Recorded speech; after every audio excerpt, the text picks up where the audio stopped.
Do yourself a favor and check out the amazing cuisine of eatlocalminnesota.com. More than just a website, eatlocalminnesota.com provides you with the best local and independently owned restaurants in the Twin Cities. Specializing in Szechuan and Peking cuisine, the Great Wall Chinese restaurant has been a local favorite since 1981. They offer one of the most extensive menus in the Twin Cities. Favorites include the sesame chicken, imperial beef, and Peking duck. The Great Wall restaurant is located off 45th and France, with takeout available too. More at greatwallrestaurant.us. The next time you're out in South Minneapolis, make Nightingale off 26th and Lyndale your go-to dining option. It's a comfortable neighborhood restaurant that features a delicious menu of American classics, plus a wide drink and cocktail selection. Nightingale has dining room and bar seating available, plus takeout and delivery. Current hours are 5 p.m. to 1 a.m. daily with the full menu until midnight. More at nightingalempls.com. Minnesota has the only original wolf population in the continental United States, and 80% of Minnesotans believe the wolf should be protected. Howling for Wolves is asking Minnesotans to respect our true wildlife manager, the wolf. Their survival is critical to our ecosystems, our communities, and even our economy. As highly intelligent animals with this is what I'm doing right now, what you got to learn how to do. Deserve to be protected and admired. Learn more at howlingforwolves.org. Let's live and let howl.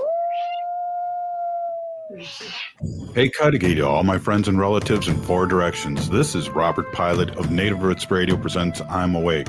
I'm here to ask you for your support. Finding honest Native-centered news is not easy, but with your support, we're able to provide sacred animal advocates, free treaty violations and COVID-19 in our Native communities.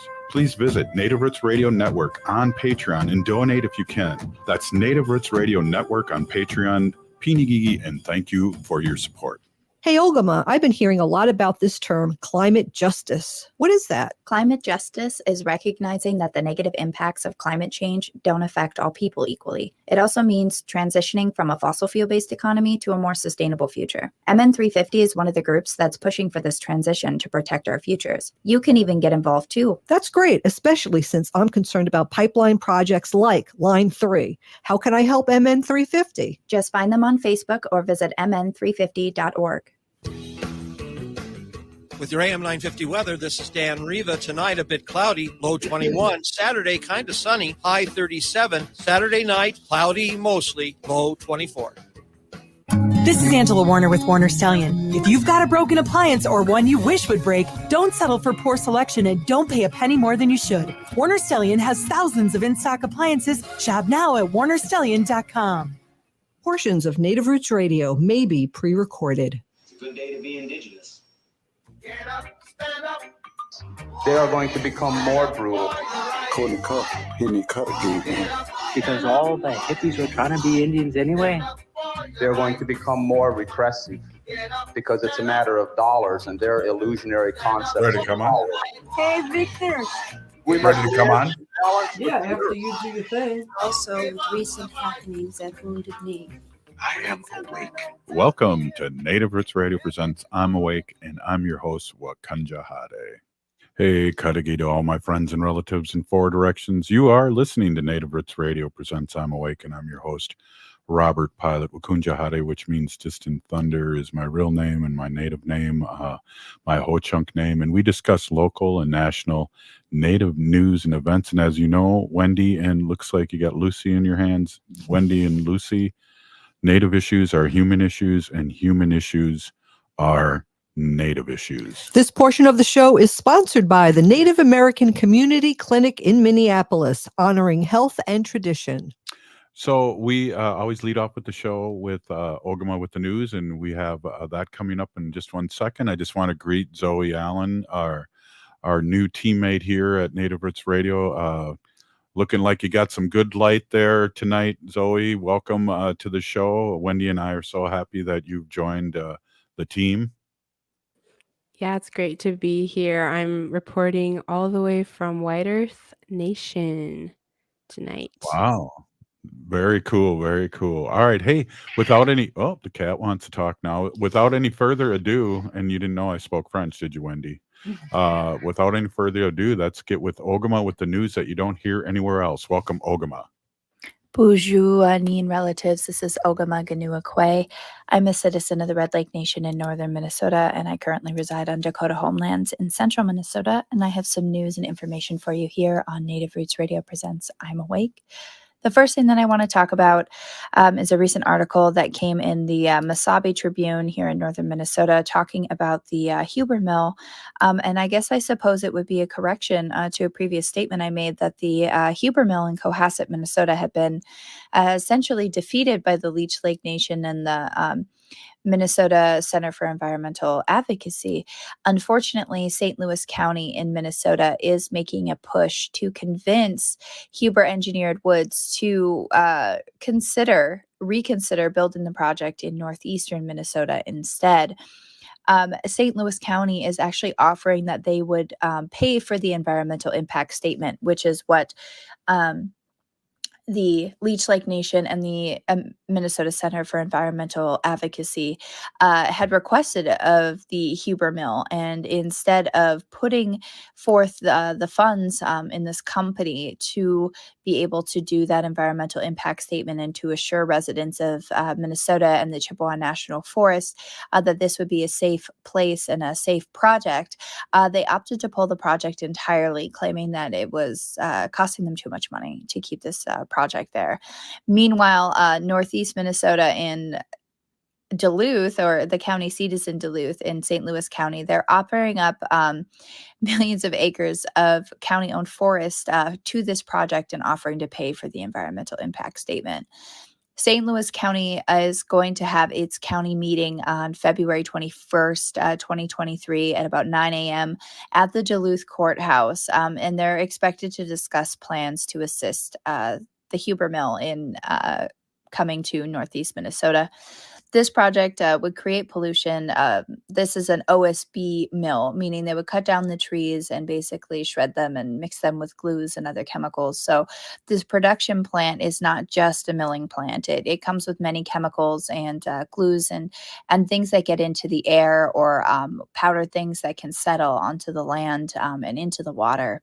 This is not something that is going to be not labor intensive. According to the Minnesota Department of Iron Range Resources and Rehabilitation, the June 2021 approved a $15 million loan for this project. And the 750 square foot mill would require 150 logging trucks a day, which would deliver 400,000 to 500,000 cords of aspen per year. The net emissions of the mill would be, according to them, minus tons of carbon per year, but I'm really not sure how they've talked about how they calculated that. And for those of you that know, net emissions and net zero and minus tons of carbon per year are really kind of greenwashing terms for these companies to be able to come in and make these projects sound like they're green when they're not. And this is something that here in Minnesota, we do need to take a minute and consider. St. Louis County is the seat of a lot of tourism here in Minnesota. So I really hope that those of you that can will take some time to let St. Louis County know how you feel about this project. And meanwhile, stay tuned, and we'll be following this as much as we can here on Native Roots Radio.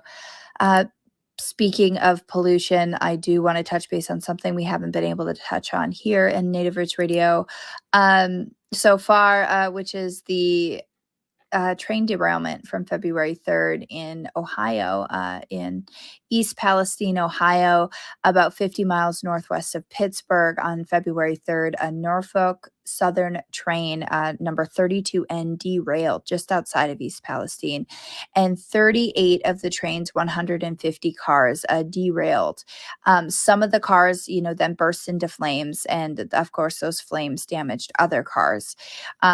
Of those cars that derailed, 5 of those tankers were carrying something called vinyl chloride, which is an industrial chemical used to make hard plastic. And breathing in vinyl chloride is a problem, and it is a known risk for various types of cancer. And also what happens when it gets into the air. Water supply is the same thing. There's also a lot of other chemicals that are on board with that, including butyl acrylate, which is a clear liquid that's used for making paints and sealants, ethyl hexyl acrylate, which is a colorless liquid for paints and plastics, and ethylene glycol monobutyl, which is used as a solvent for paint and inks, as well as some dry cleaning solutions. Many of these chemicals are highly flammable, carcinogenic and cause other health issues. Unfortunately, after the train derailment, they were forced to do what they considered a controlled release of these chemicals and opted to release them from the tankers into the air and do a controlled burn of them rather than them possibly risking another explosion. And right now, the EPA is saying that people in East Palestine, Ohio can go home, but many of the people there do not feel safe going home. They're complaining of stinking chemicals and, sore throats and runny noses and itchy eyes. And, the Food Safety News website, is calling for questions to be raised about food safety in the wake of this. There were thousands of fish that were reported dead in the immediate area following this derailment and the chemical release. And, this pollution has also gotten into the Ohio River. And the Ohio River, I don't know if anybody knows this, but it actually connects with the Mississippi River. So there's a lot of concerns that are happening. And from the last image that I seen, which I could verify, but it looks like the air pollution from the controlled burn was heading northeast out of Ohio up into New York State and elsewhere up there. So this is, I apologize that I haven't had time to talk about this, but I kind of wanted to see what was happening. And, there's class action lawsuits, a lot of class action lawsuits coming against the train company. And unfortunately, a lot of train workers in the country have been speaking out about this as well and saying that, these train companies knew that this was hazardous because they have been cutting safety measures and laying off workers in the interest of being more efficient. But I did see an article that read that this train car was 2 miles long. And they only had one worker on this car. So that's kind of how these accidents can happen. And the EPA and the U.S. government has said that they are going to be seeking, the full legal recourse for the company that caused this, and that company may be liable for the cleanup under the U.S. Superfund law.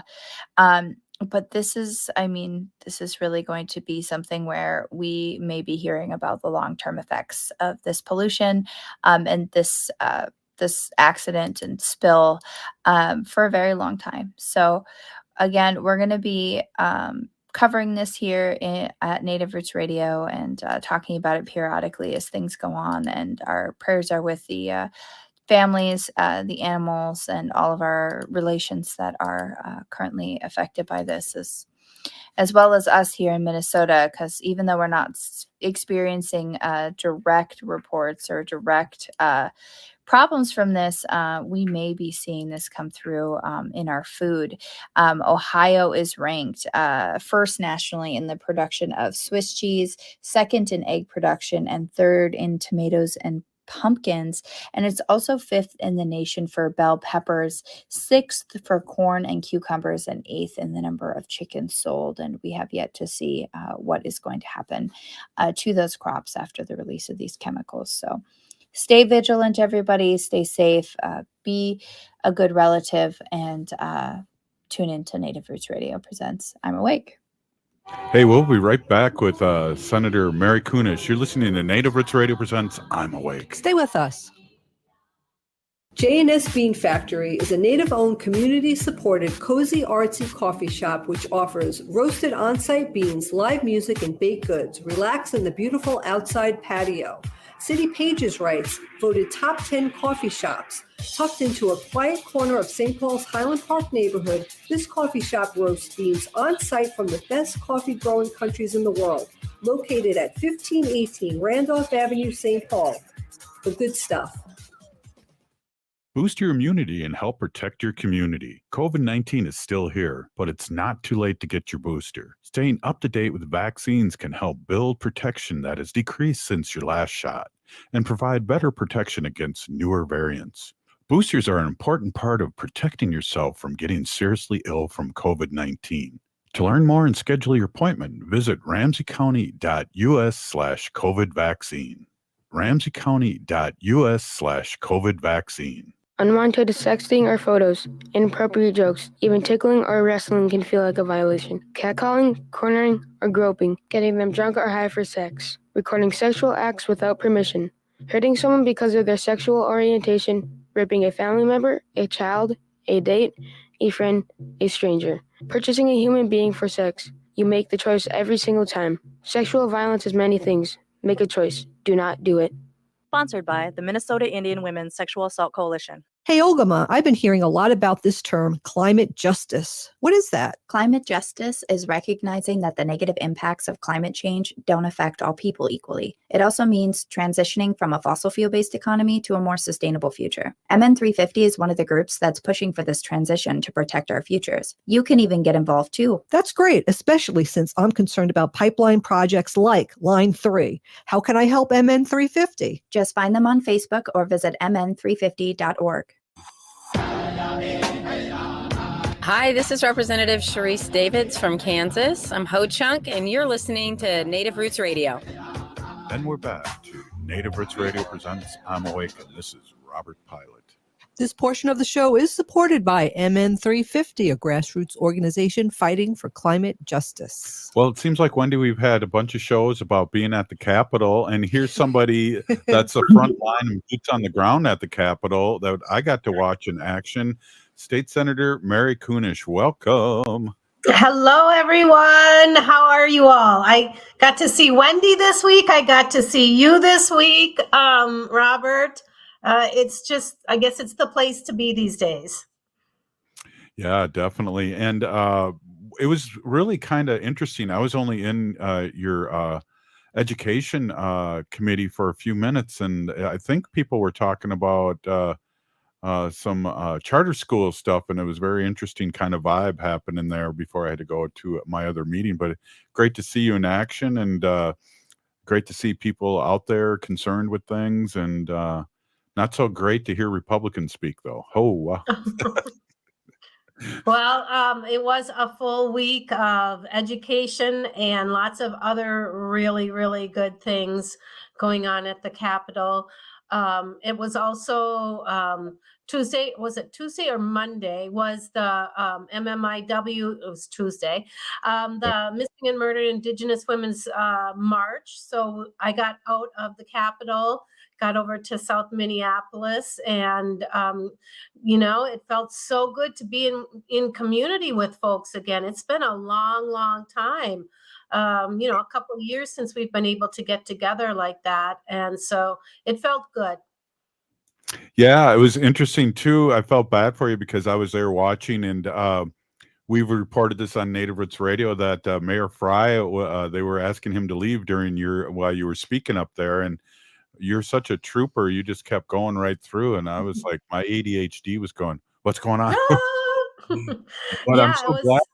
I was trying to watch what was happening. We didn't know what was going on over in the corner. And, rather than stop and get everybody's focus over there in case it was something pretty awful, I just kept speaking my thoughts, and we got through it just fine.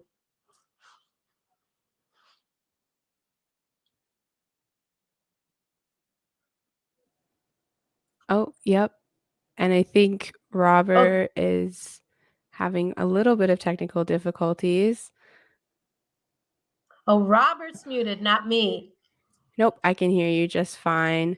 Oh, good. Yeah, I would love to hear any other reflections you had of the march or any of the other happenings this week. There was so much going on. It was a really, really packed week. It was very much a packed week. So again, to get back to the march, it's been a couple of years since we've been able to get together and recognize the tragedy that has happened in our communities for such a long time, so many generations, and then to recognize that there's still so much work to do. And it was really heartbreaking when folks started to shout out their loved ones' names who had gone missing and had gone, were murdered or trafficked or used and abused.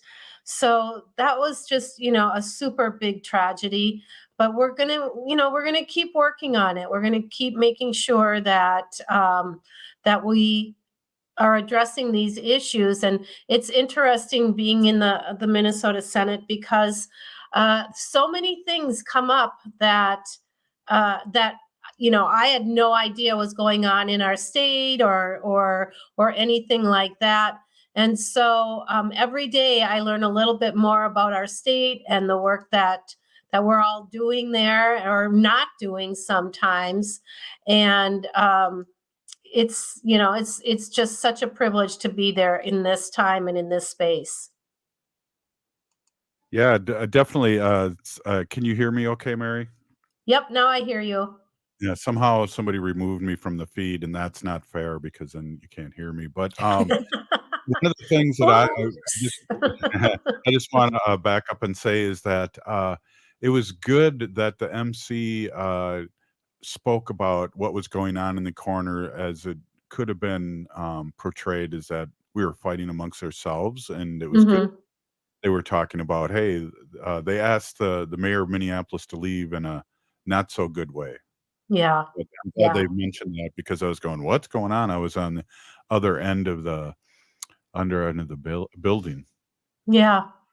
So I think when you came into that education policy meeting, Robert, we were listening to a bill that would it's a pilot program to improve educational outcomes and accountability.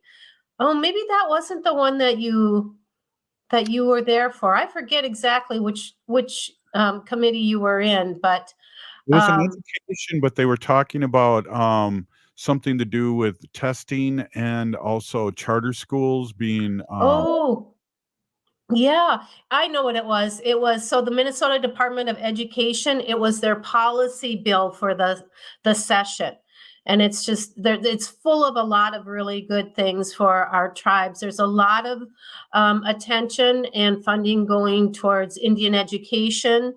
There's the the anti-mascot bill or version of it, the ability or the freedom to wear eagle feathers and regalia in when we have ceremonies or graduation ceremonies. There's another bill that I'm carrying, and St. Paul already does allow tobacco to be not only worn in the pouch around the students, in the little bag sack around the student's neck, but also in St. Paul, they allow tobacco to be burned in or sage, to smudge. And so those are some other things that we are addressing in Minnesota. But having members in the House, having me in the Senate, having our Lieutenant Governor, all Native women, starting to champion these things, we're really lucky. Yeah, I'm excited too. And you remember, Mary, that I was an educator along with you. And I was an educator in St. Paul and also at the school that the murder happened, that a young student was murdered by another student. Our prayers go out to Harding High School in St. Paul. I was doing those things before, and I think we had a strong Native connection because Harding was a magnet school for Native Americans that would come there.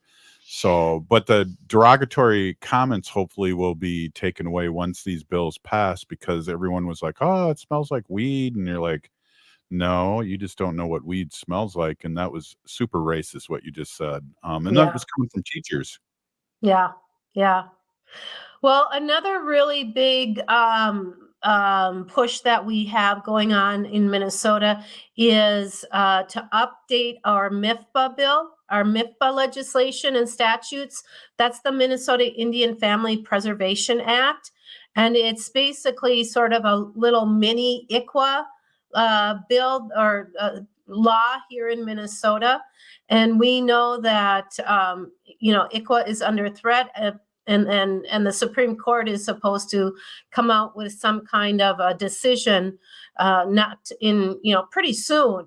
And so this summer, I asked our Senate research to go through our MIFPA statutes and look to find and see where we needed to update it, where we needed to shore it up. I wanted to remove any reference to ICWA, because if it goes away, then anything where it states ICWA now becomes irrelevant. And so they did that. That was a huge task. And at the same time, actually for a couple of years, there's been a tribal work group with tens of dozens of people, practitioners, lawyers, tribal folks, looking at that as well. And so we took the suggestions from the work group, we took the suggestions from our Senate research and put together a new updated version of MIFPA, so that if ICWA goes away, we aren't sitting there with none of these protections for our children and our families. Right on, Mary. Hey, let's come back and talk maybe a little bit. Let our audience know that doesn't know what ICWA is, and that's how you're preserving our families in the Native community. Hey, you're listening to Native Roots Radio presents I'm Awake, and we'll be right back after this short break, Wendy. Stay with us. Oh.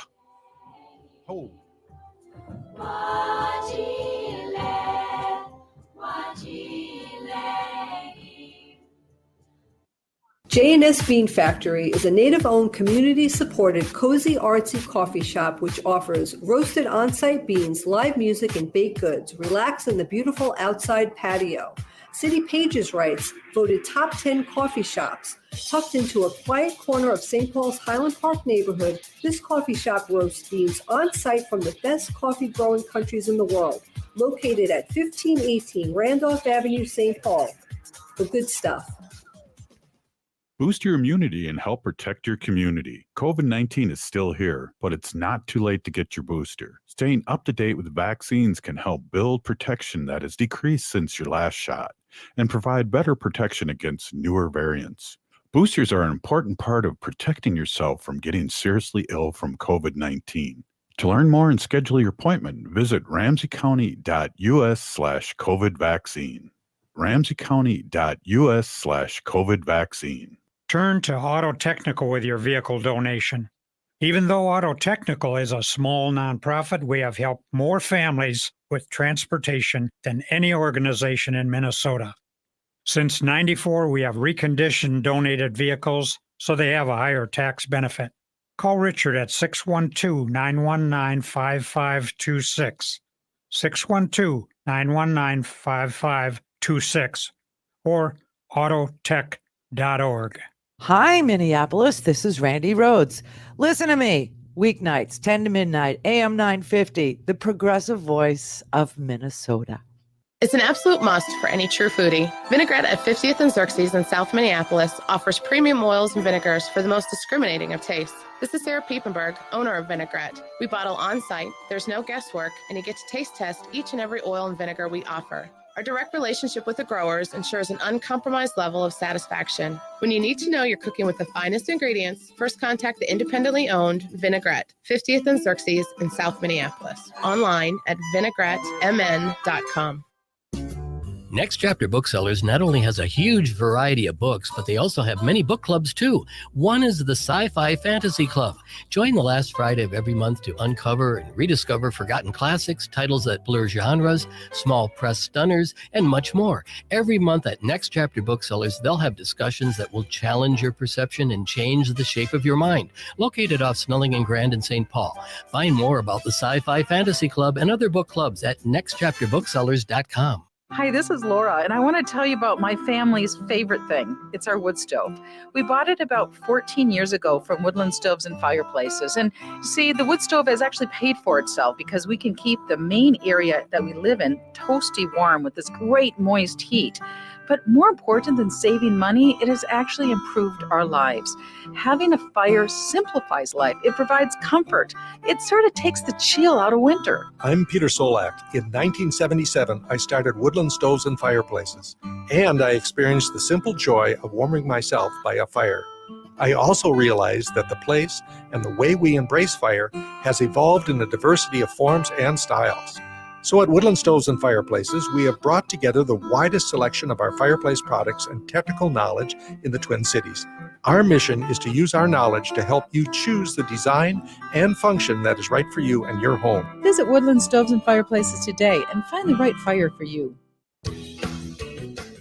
With your AM 950 weather, this is Dan Riva. Tonight, a bit cloudy, low 21. Saturday, kind of sunny, high 37. Saturday night, cloudy mostly, low 24.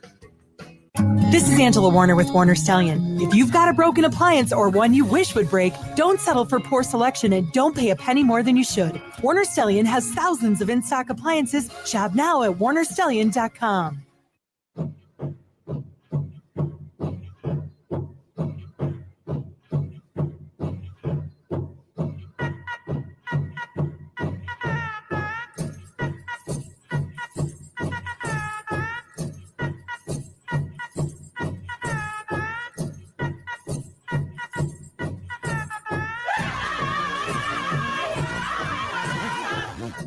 Welcome back to Native Roots Radio presents I'm Awake, and this is Robert Pilot. This portion of the show is supported by the Native American Community Development Institute in Minneapolis. Oh, thank you so much for that support. Minneapolis, what is it? Say it again. It is the Native American Community Development Institute.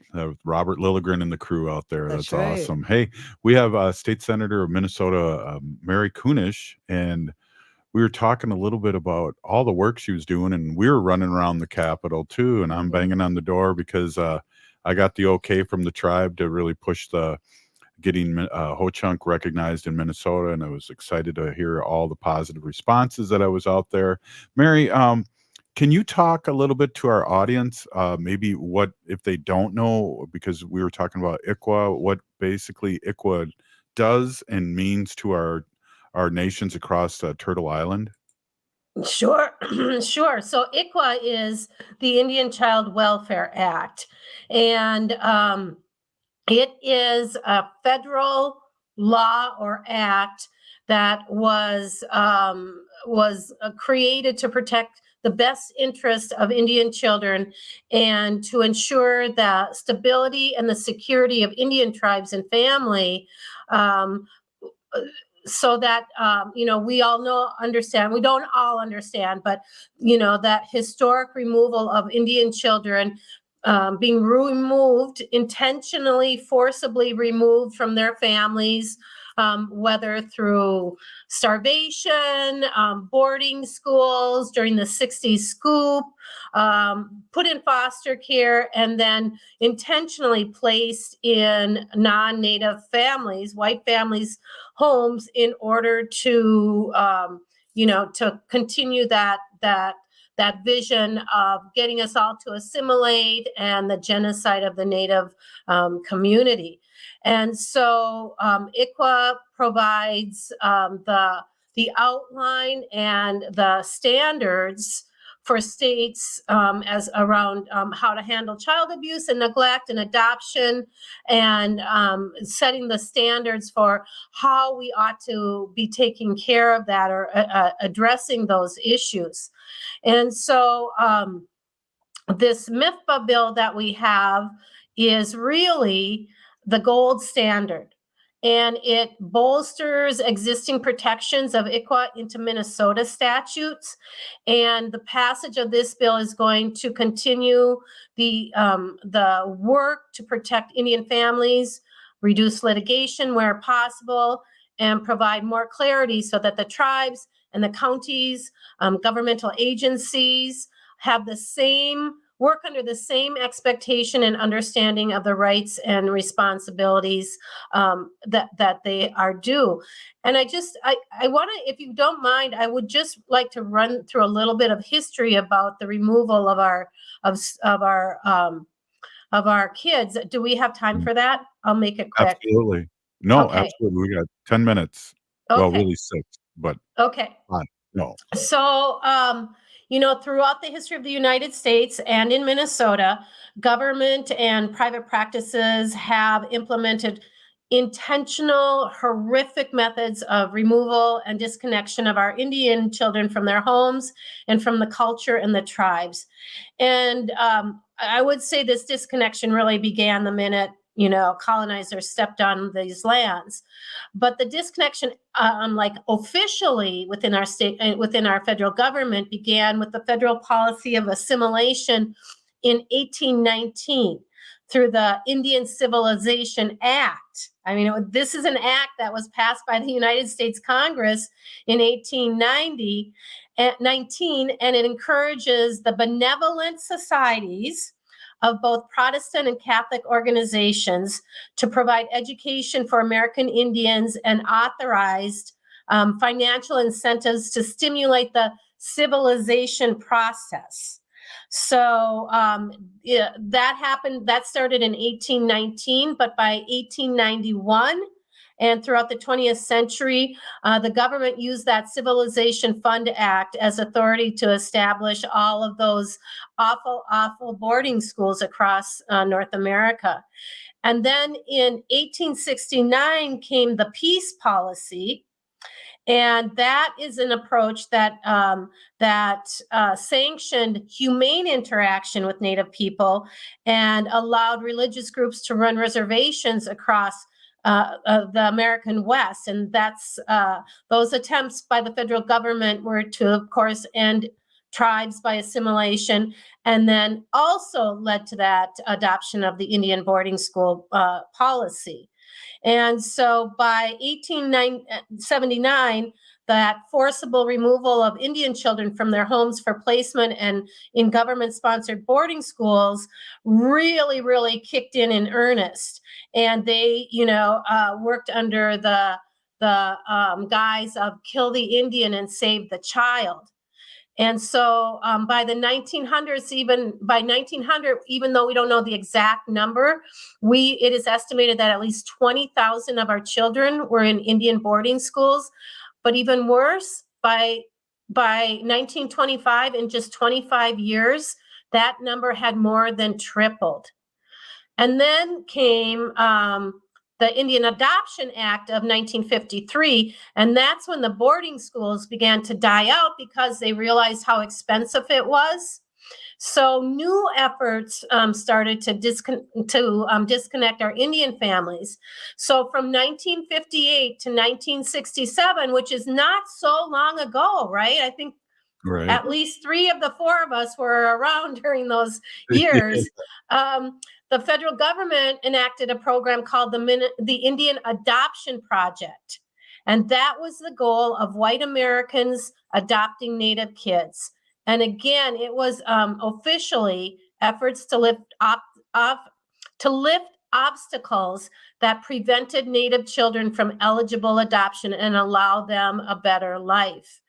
And so this is how we lost so many of our family members and how our tribes were diminished through the adoption by our non-Indian families. And the effects of the trauma, the separation of families, the disconnection from the important cultural teachings, during these eras is what we are now trying to recapture. We're trying to recreate and reconnect as our families and tribes really struggle to rebuild the extended family and community relationships. And, I think we've talked about this before, so many of our families just didn't know how to parent because the fear of your child be taken away. You didn't have those generations of grandmas and great grandmas and aunties and uncles and grandpas helping us raise our children. And, we are now, we are still feeling those terrible, terrible trauma events today. And we're really working hard to counteract that. That's awesome, Mary, and that's thank you so much for letting our allies out there listen to what we're struggling with in the history too. I'm thinking next week I'm going to the 50th anniversary of Wounded Knee, and last time I went, I was with Clyde Belcourt, and I listened to the documentary that you had talked about. And it's a true crime documentary or podcast, I should say, Finding Cleo, and that thing amazed me. That piece of work and art really amazed me. It was such a heartbreaking. It's the story of a brother and actually siblings that had been separated by force, removed from their mother, who was a victim of terrible, terrible, terrible trauma and violence. The children were removed, and they actually handcuffed the mother to a door when they removed the children. So the children left by force, thinking that their mother didn't do anything to protect them. And it wasn't until much later that they found out exactly how hard she tried to get them back. But it's the story of the siblings looking for their sister Cleo. And I won't say so much right now, but I would encourage you. It comes out of Canada, and it's called Finding Cleo. And if you can, get that podcast and listen to it.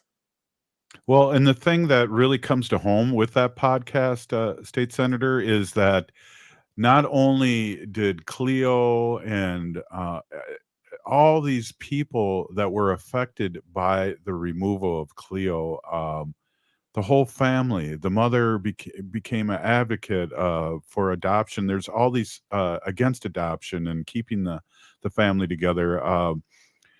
It's heartbreaking. It's a mystery, and the things that they originally thought that happened to her. I appreciate you telling me about that, and that was quite a few years ago. I think it was about 3 or 4 years ago that came out. But that's a great example of somebody who wants to listen to a podcast done by a native producer in Canada, out of Canada, talking about what happened and what the 60s scoop was all about, and especially in Canada. And me, born in 1961, and I was adopted out in 1962. So Yeah. just got back, relatively not that long ago. Well, I've got another podcast for you that you can listen to on your way out there. This Land. Do you know that podcast? It's an Apple podcast. This Land has a podcast that explores the Native American adoption law and actually Ikwe. So there's a federal lawsuit from Texas that's challenging the Indian Child Welfare Act. And that's why we have to get this MIFPA done so quickly. And so there's a case called Brackeen versus Holland, and it explores the threat that the case poses to the legal structure of the Ikwe laws. And so again, I would suggest that folks do a little bit of self-education around that and learn about this work, because it is still to this day being so challenged. Right on. And Pinigigi State Senator Mary Kunesh for stopping in as always. It was great to see you at work and working for the community, and always great to have you on the show. I just have one thing to say here in the next 10 seconds is that if these tribes aren't fighting back, at least before they put them up for adoption, enroll them. Enroll these little ones right away, and we won't lose them, and we'll know who they are. So again, Pinigigi, thanks for coming on again, State Senator. Well, everybody, take care. We'll be right back after the short break with our Sacred Animal section. Stay with us. Oh. Ow. Hey, Ogimaa, I've been hearing a lot about this term, climate justice. What is that? Climate justice is recognizing that the negative impacts of climate change don't affect all people equally. It also means transitioning from a fossil fuel-based economy to a more sustainable future. MN350 is one of the groups that's pushing for this transition to protect our futures. You can even get involved too. That's great, especially since I'm concerned about pipeline projects like Line 3. How can I help MN350? Just find them on Facebook or visit mn350.org. Minnesota has the only original wolf population in the continental United States, and 80% of Minnesotans believe the wolf should be protected. Howling for Wolves is asking Minnesotans to respect our true wildlife manager, the wolf. Their survival is critical to our ecosystems, our communities, and even our economy. As highly intelligent animals with strong social bonds, Minnesota wolves deserve to be protected and admired. Learn more at howlingforwolves.org. Let's live and let howl. Hey, it's Patrick. February is the month for love, but when was the last time you gave your carpet the love and attention it really deserves? If your carpet hasn't been professionally cleaned, you are breathing unhealthy levels of nasty dirt, dander, bacteria, and germs that keep recirculating again and again. And what's worse, you're going to be stuck inside breathing that nasty stuff for months. Lucky for you, Zero Res is going to spread the love for you and your home with their Love Your Rug special. Get 3 rooms, Zero Resified from the Twin Cities' #1 carpet cleaner starting at just $119. Plus, this month only, they are throwing in a free hallway to sweeten the deal. But hurry, this deal won't last long. And because love has no limits, Zero Res is going to take $75 off your air duct cleaning. You owe it to yourself and your family to breathe healthy, happy, and clean. Call Zero Res right now, 952-ZERO-RES, or go online at ZeroResMinnesota.com and say you want the AM 950 special. Zero Res. You're listening to Native Roots Radio. This is Spirit from Reservation Dogs. Get up and listen.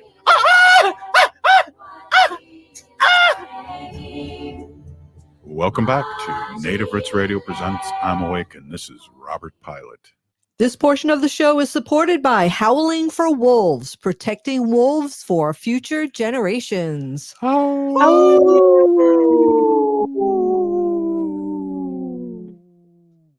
Where's the wolf? There it is. Oh, that was a high one, Wendy. That was a high one you did. Hey, I want to introduce I should say reintroduce my awesome and beautiful wife, Wendy. She's been an animal advocate for many years, and she's been on the radio here for over 6 years talking about our sacred animals, and really a pleasure to have you on. I think this is 3 times this week, so it's kind of like a record here. It is a record. In the last few months, but hey, thanks for coming on. You look great. You're beautiful. Oh, you're on. Thank you, Robert. I really appreciate that. Hey, everybody. My name is Hanaji Hihani. That means cares for them. I was given that name by my Dega Curtis. Curtis goes by Mashke Hanajinga, which means walks on white clouds.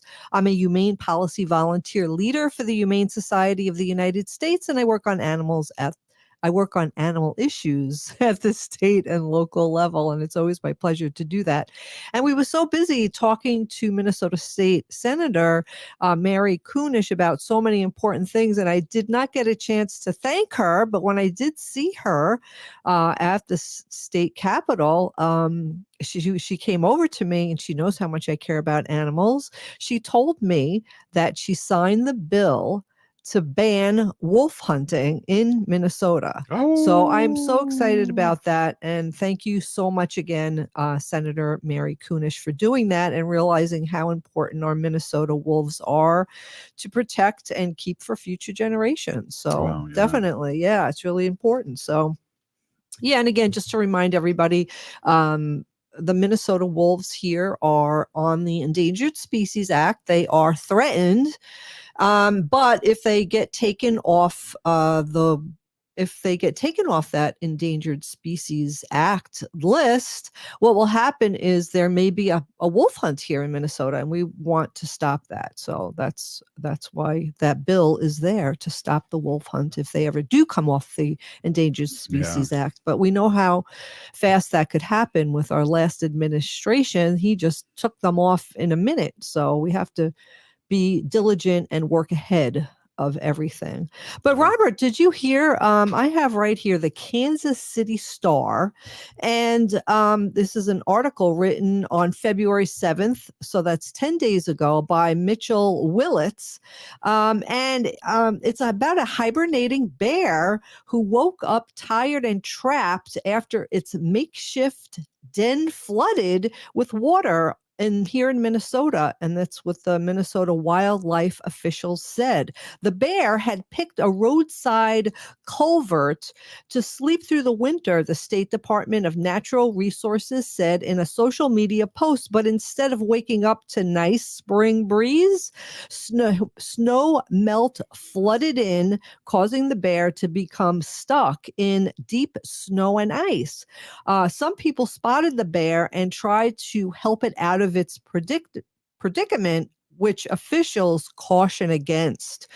Some well-being folks tried to dig out the bear, the department said. They also served him up a smorgasbord of 6 Pop-Tarts, a head of lettuce, a dead sucker minnow, some fancy feast cat food, birdseed, and a Swedish fish. The bear turned all of these offerings down because the creatures don't have much of an appetite during the winter. That might work for the very hungry caterpillar in Eric Carl's book, but it's no good for bears, the Post said. Luckily, because bears don't have the desire to eat in the winter, the bear didn't bite. For the safety of the animal and humans alike, people should never feed bears, as it makes them associate food with people, and it habituates them, and then they become nuisances and pests, and then people kill them. Wow. Yeah.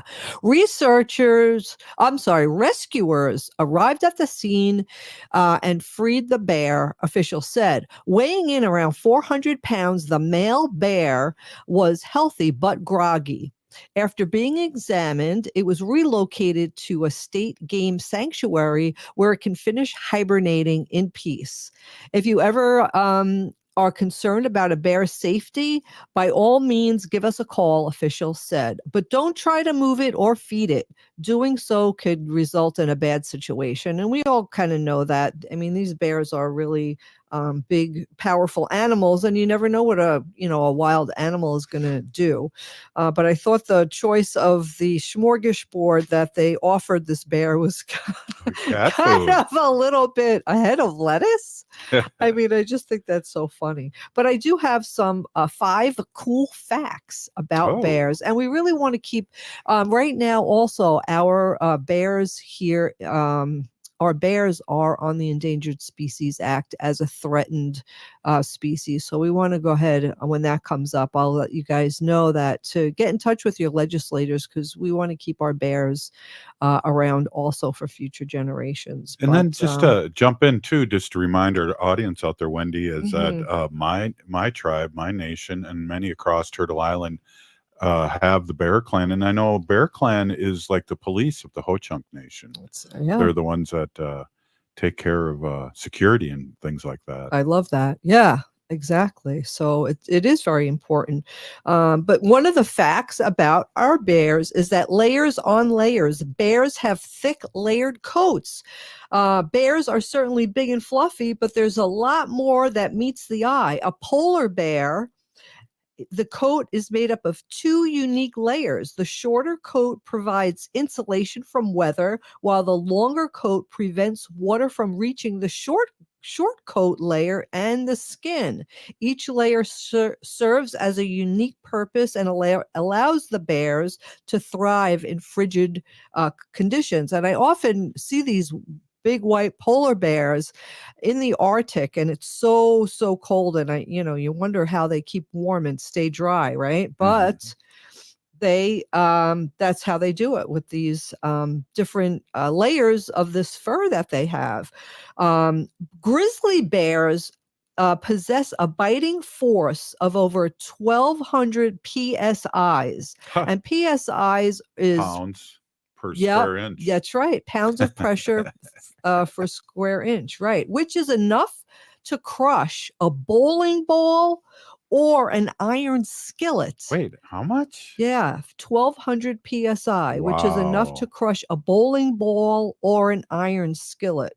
We're going to go bowling tonight at Prairie Highland. All right. Well, then wow. we're just going to hold that ball and just say, oh my Yeah. gosh, a grizzly bear could just crush this in its mouth. That's crazy. Adult grizzly bears can run up to an incredible 40 miles an hour, the same pace as a greyhound, and would break the speed limit on many of the roads in the United States. So you don't want to you don't want to encounter a bear because you know what's going to happen. You will not be able to outrun this animal. Oh. Yeah, isn't that crazy? I can't run that well anyways anymore. I know. I'm very happy though about the hibernating bear. And I just want to say this also.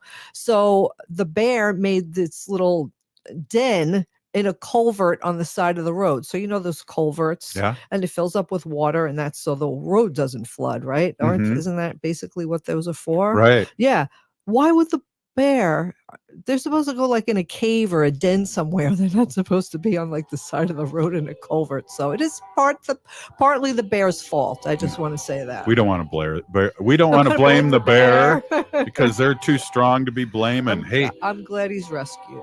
Hey, up next, we got the Pizza Box Mike at the Civic Media Network, and we love Mike and all he speaks for. Boy, that was hard for me to say, but we do love him. Hey, and I want to say, if you're listening to this show, you're part of the resistance. From Chief Plenty Coops, the ground on which we stand on is sacred ground. It is the blood of our ancestors. We need to resist, divest, join a group, and run for office. You've been listening to Native Roots Radio Presents I'm Awake. We're still here. We are the seventh generation. Free Leonard Peltier. Now.